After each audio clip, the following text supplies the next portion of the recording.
താരാട്ടു പാടുവാൻ അമ്മയുണ്ടല്ലോ, താളം പിടിക്കുവാൻ അച്ഛനുണ്ടല്ലോ.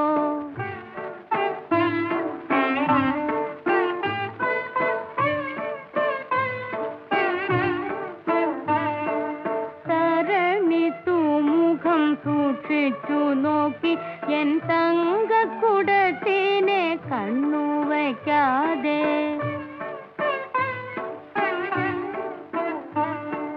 തരണി തൂമുഖം സൂക്ഷിച്ചു നോക്കി എൻ തങ്കക്കുടത്തിനെ കണ്ണു വയ്ക്കാതെ. താമര കൺകളിൽ നിദ്ര വന്നല്ലോ, താമസിക്കാതെ ഉറങ്ങുകൻ തങ്കം. താമര കൺകളിൽ